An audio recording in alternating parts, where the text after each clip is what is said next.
En la hora de la verdad, el invitado del día. Presenta Colsubsidio, con todo lo que te mereces.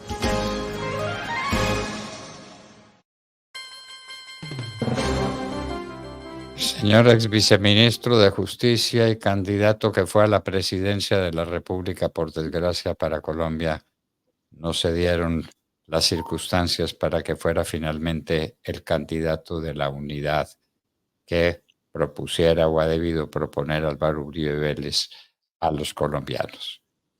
Rafael Nieto Loaiza. Muy buenos días. Doctor Londoño, muy buenos días para usted y para todos los que nos oyen en la hora de la verdad. Se cumplieron ayer 2 años de la posesión de Gustavo Petro como presidente de la República. ¿Pudieron ser peor las cosas? ¿Qué piensa usted? ¿Cuál es el balance que usted hace de esos 2 años, 2 primeros años del gobierno demoledor para el país de Gustavo Petro? Doctor Londoño, déjeme describirlo con 2 palabras. Primero, fracaso. Y segundo, desastre. Un desastre para el país y un fracaso de gobierno. ¿Por qué un fracaso de gobierno? Porque la propuesta de cambio se dio, pero para peor. Se dio por 2 razones, doctor Londoño. El cambio se da porque efectivamente las políticas de Petro son sustantivamente distintas a las de los gobiernos anteriores. Son unas propuestas socialistas, son unas propuestas estatizantes. Y en ese sentido hay un cambio sustantivo, con unos terribles resultados, pero hay un cambio. Ahora, también hay que decir que en el otro punto vertical de la propuesta de Petro, en cambio, el cambio no se da. En la lucha contra la corrupción, que ciertamente es una tarea que tenemos todos los colombianos pendientes, venimos viviendo en una cloaca en relación con el manejo de los recursos públicos, que creo que es indudable. Pero digo, en ese punto en particular, donde Petro presumía de que iba a haber un cambio para la transparencia, para honrar el compromiso de los servidores públicos con la protección del erario, con la protección de los recursos de todos los colombianos, el cambio no solamente no se da, sino que hoy estamos peor que nunca. El gobierno de Petro es como una cueva de Rolando. Es un conjunto de activistas que no conocen el sector público, que no tienen experiencia, que no están preparados, pero que han llegado con un hambre brutal para consumirse vía toda clase de delitos los recursos de los colombianos. El escándalo de la Unión Nacional de Gestión de Desastres es solamente la punta del iceberg de un problema que se extiende a lo largo y a lo ancho de toda la administración pública y que tiene además, en este caso en particular, una característica que creo que hay que resaltar, y es que no solamente se roban en cantidades abismales los recursos, 1.4 billones de pesos se calcula que puede ser lo que ahí en esa unidad se han robado, sino que además parte de esos recursos se usan para un propósito infame, que es el de comprar a los congresistas para que le voten a Petro sus proyectos en el Congreso y para asegurarle la impunidad en la comisión de acusaciones, porque recordemos que uno de los congresistas señalados de haber recibido estos sobornos, Wadid Mansur, era también el presidente de la comisión de acusaciones y es, creo, en parte lo que explica por qué en esa comisión no ha pasado nada en relación con los procesos penales que cursan o que deberían estar cursando en relación con Petro, y además tampoco ha pasado nada en relación con el juicio político del artículo 109 de la Constitución, que tendría que haberse movido en esa comisión y que está absolutamente quieto. De manera que uno diría que hay sí un cambio, repito, en unas políticas No lo hay, en cambio, o si lo hay, es para peor en relación con la lucha contra la corrupción. Los resultados, en todo caso, no importa por dónde usted los mire, doctor Londoño, son muy malos. Usemos algunas de las columnas vertebrales que supondrían un análisis integral de lo que el gobierno hace. Miremos la economía.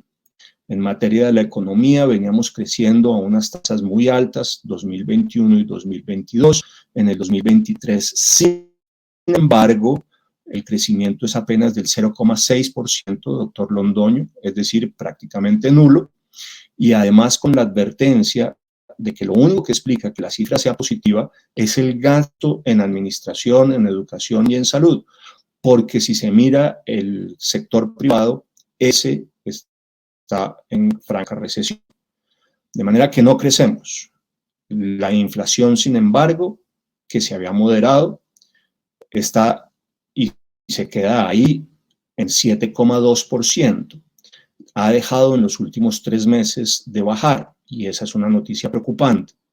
Y agregue usted un hecho que me parece a mí el más preocupante de todos, la caída brutal de la inversión, tanto la extranjera como la nacional, que en el 2023 cae un 24,7%, es decir, casi un 25%. Sin inversión no hay manera, doctor Londoño, de que el país crezca y no hay manera, por supuesto, de que se disminuyan la pobreza y el desempleo. Y eso es lo que explica también que en las últimas mediciones, en el mes de mayo, de nuevo estemos con una tasa de desempleo de 2 dígitos, de 10,3%, en relación con la cifra comparada en relación con el 2023, pero casi del 11%, la cifra desestacionalizada, es decir, mes por mes. Cada día tenemos más desempleo en el país. Doctor Nieto, perdóneme una pregunta. Cuando la inversión cae, la economía, el ritmo de la economía no cae simultáneamente. La inversión anticipa el crecimiento que vendrá. ¿Cuándo cree usted que esa caída de la inversión se refleje en una caída del PIB? Porque la inversión, repito, no tiene efectos inmediatos, sino que con el dinero que se invierte se obtiene ganancia económica y mayor cantidad de actividad económica en los próximos meses. ¿Cuándo vendrá esa caída? Deberíamos estarla viendo en el segundo semestre de este año, doctor Londoño, pero habría que advertir, sin embargo, que el Banco de la República prevé que el crecimiento pueda estar entre el 1,4 y el 1,8% al final de este año, pero no porque haya mayor inversión. No la hay desde el sector privado y tampoco lo hay desde el sector extranjero, pero sí por el aumento desmesurado del gasto público, porque usted tiene un presupuesto que es absolutamente desproporcionado en relación con lo que debería hacer en este momento. Acuérdese usted, doctor Londoño, que el presupuesto del país está en el orden de 520 billones de pesos. Desfinanciado, sí, con un aumento de la deuda pública también, con un mayor déficit fiscal, sin duda, pero ese gasto público está explicando por qué la caída en el Producto Interno Bruto no es mayor para este semestre, doctor Londoño. La pregunta en todo caso sería si ese presupuesto es sostenible para el 2025. Yo creo que no, a pesar de la presentación del nuevo presupuesto que ha hecho el gobierno, que, repito, este también está desfinanciado. De manera que no hay manera de que el gobierno de Petro mantenga estas cifras de presupuesto, salvo que, repito, sigamos endeudándonos aún todavía más y se salte la regla fiscal.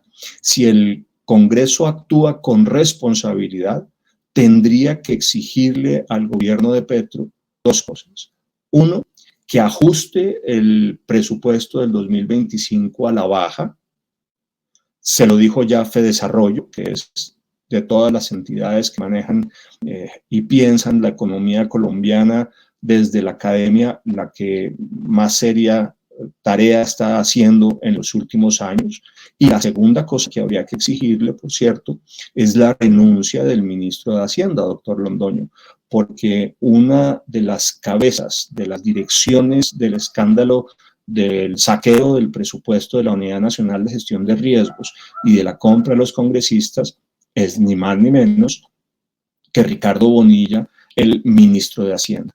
De manera que uno lo que vería aquí para el próximo año, si tenemos un Congreso que es serio, es una exigencia política de la renuncia del ministro de Hacienda por un lado y por el otro lado una restricción en el gasto del gobierno nacional por vía de no aprobarle el presupuesto que el gobierno quiere.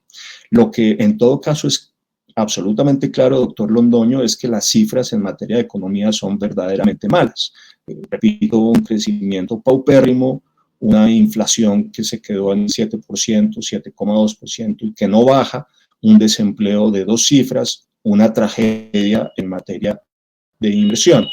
Agregue usted, doctor Londoño, unas previsiones hacia adelante que no son mejores, sino peores en relación con el sector estructural de las finanzas públicas y en buena parte de la economía nacional, que es el sector minero y petrolero, donde la propuesta de Petro de secar el sector, de implosionarlo, efectivamente está funcionando. Hay cada vez menos perspectivas positivas en el sector petrolero y además ya nos anuncian para el próximo año la importación de gas, que era desde hace más de 33 años en donde éramos autosuficientes y vamos a dejar de serlo. No importa de dónde lo importe usted, ese gas, doctor Londoño, uno tendría que decir que será más caro y que terminará afectando además la inflación por vía de un aumento en las tarifas del servicio público. Así que del lado de la economía, doctor Londoño, las cifras son muy malas y las perspectivas son malas también. Una muy mala calificación merece el gobierno de Petro en este sector. Yo vuelvo a insistir, desastroso. Coja usted la segunda columna vertical de la acción de cualquier gobierno, la seguridad. Y ahí en materia de seguridad también tenemos un problema que en mi opinión es muy serio. El gobierno se precia de sostener que ha disminuido el año pasado en un 1% los homicidios, que es la cifra que tendría para mostrar positiva. Lo que no dice el gobierno es que esa caída del 1% en los homicidios durante el año pasado cambio en la metodología de medición de la tasa de homicidios en Colombia. En Colombia, tradicionalmente se han usado las cifras de medicina legal para calcular la tasa de homicidios. Este gobierno dejó de usarlas y ahora solamente mide los homicidios con base en aquellos homicidios intencionales y nada más. Por supuesto, sacó de la medición muchos de los homicidios que en cambio sí mide medicina legal. Si usted usa la tasa de homicidios de medicina legal, en lugar de disminuir el año pasado, los homicidios estarían aumentando cerca de un 4%. De manera que esa es una sacada de pecho mentirosa por parte del gobierno, porque, repito, es solamente resultado de un cambio en la metodología. Miremos, en cambio, otras cifras, las de secuestro y extorsiones. Están las dos disparadas en doble dígito en comparación con lo que venía siendo el resultado de la lucha del gobierno contra estos dos flagelos. Hay cada vez más secuestros y hay cada vez más extorsiones. Y si usted usa el tercero de los criterios, que es el de la lucha contra el narcotráfico, tiene que sentarse a llorar. ¿Por qué? Porque el gobierno definitivamente abandonó toda forma de erradicación aérea. Y en materia de erradicación manual, pasamos de estar erradicando alrededor de 69.000 hectáreas en el 2022 a 20.000 el año pasado. Y hasta junio de este año solamente habían erradicado 2.183 hectáreas, doctor Londoño, aunque la meta era de 10.000. Han ido reduciendo la meta año a año, pero además tampoco la cumple. Piense usted, repito, que en relación con el año pasado no llevamos sino apenas el 10% de la erradicación. Cuando teníamos 230.000 hectáreas de coca para el 2022 a 31 de diciembre, si usted piensa que hemos erradicado en el 2023 apenas 20.000, pues lo que estamos diciendo es que se erradicó menos del 10%. No tenemos las cifras al 31 de diciembre de 2024 y esa es una particularidad, me parece curioso. Los Estados Unidos ya dijeron que no iban a hacer medición y por tanto no podemos estar esperando las cifras norteamericanas porque no se van a producir. Pero el CIMSI de Naciones Unidas, lo recordará usted, doctor Londoño, ese sistema integral de medición de cultivos ilícitos de Naciones Unidas, producía normalmente su informe en relación con el año pasado alrededor de julio del año siguiente. Es decir, deberíamos el mes pasado haber tenido las cifras del CIMSI y no se han producido. Y yo no tengo claro por qué. Me parece muy curioso, pero con las cifras de erradicación del 2023, uno tendría que estar pensando que el crecimiento de los cultivos ilícitos de esas 230.000 hectáreas que había según la medición a 31 de diciembre de 2022 tendría que haber sido colosal. Es decir, deberíamos estar alrededor de las 280 o 300.000 hectáreas de coca para fines del año pasado. Y si solamente estamos erradicando 2.183, debemos estar en el orden del menos o algo por el estilo en cifras de erradicación. Se está produciendo muchísima coca y deben estar produciéndose también muchísima cocaína. 1.783 toneladas se produjeron en el 2023. ¿Cómo será la cifra del 2024? De manera que uno tiene que tener mucho cuidado con la cifra positiva que intenta presentar el gobierno, que es el de la incautación. ¿Por qué? Porque el gobierno se precia de haber cambiado la lucha contra el narcotráfico, de la erradicación a la incautación, y presenta unas cifras que han aumentado algo, ciertamente, en materia de cocaína incautada, alrededor de 746 hectáreas para el año pasado, doctor Londoño. 46 Sin embargo, toneladas. Esa doctor. cifra tiene... Perdón, sí, 746 toneladas.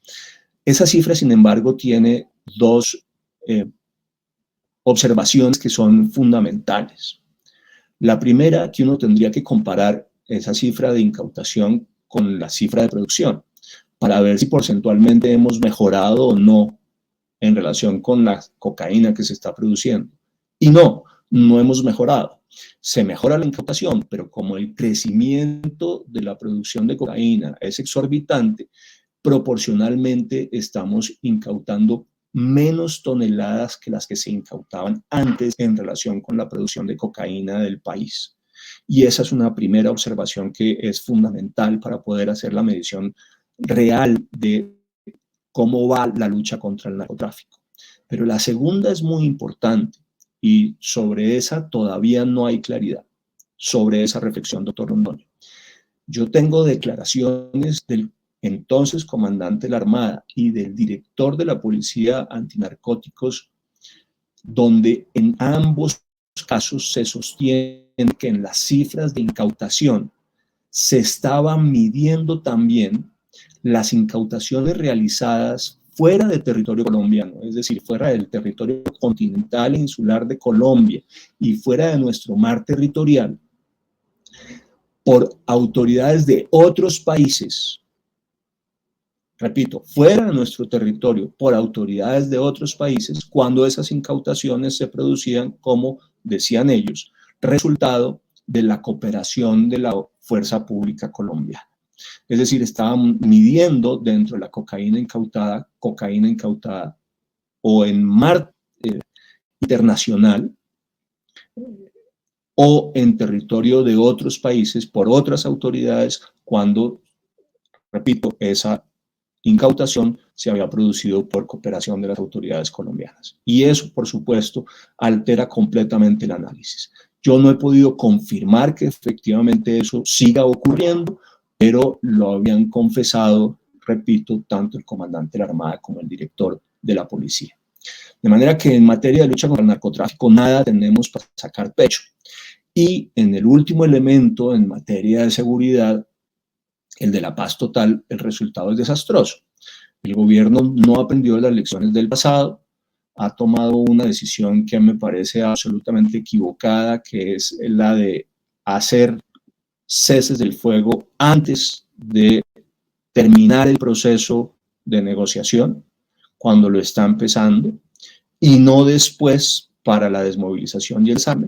Y como consecuencia de esa decisión y de la manera en que se han pactado esos ceses del fuego, lo que tenemos es una fuerza pública que, de acuerdo con los textos de esos ceses del fuego, no puede realizar ningún tipo de operaciones ofensivas contra los grupos con los cuales se pactan esas treguas, y en cambio no se le exige a esos grupos armados organizados, doctor Londoño, el cesar todas las demás actividades criminales. Lo único que se les pide es que no confronten a las fuerzas militares y a la policía. De otra manera, y es el resumen muy claro de lo que pasa con esos ceses del fuego, se le maniata a la fuerza pública que no puede realizar acciones contra estos grupos, pero se le permite a esos grupos seguir delinquiendo. Yo creo, doctor Londoño, que esos ceses del fuego son absolutamente inconstitucionales, que eso así no se puede pactar, pero es lo que se está pactando y es efectivamente lo que está ocurriendo. Para rematar, y sin embargo, a pesar de la ventaja de los ceses del fuego, los grupos armados organizados con los cuales se ha pactado no avanzan en los procesos de negociación. El de ELN está en este momento en entredicho, no se reanudó el cese del fuego pactado.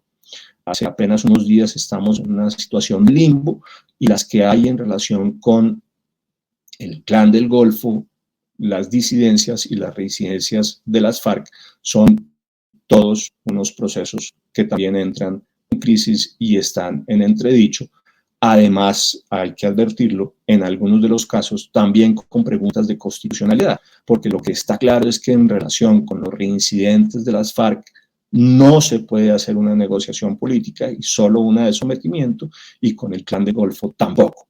De manera que hay serias dudas sobre las negociaciones que están llevando adelante los designados por el gobierno y estas organizaciones criminales. Lo que es cierto a estas alturas, doctor Londoño, es que ninguno de esos procesos, tampoco el del ELN, ha avanzado, que lo que en cambio sí se produce es un avance real del control territorial por parte de estos grupos armados organizados en muchas zonas del territorio nacional donde la fuerza pública está paralizada y no opera, y en cambio sí se está haciendo un ejercicio de por parte de los violentos. Así que la paz total tampoco funciona. La última pata para analizar, doctor Londoño. Sí, señor.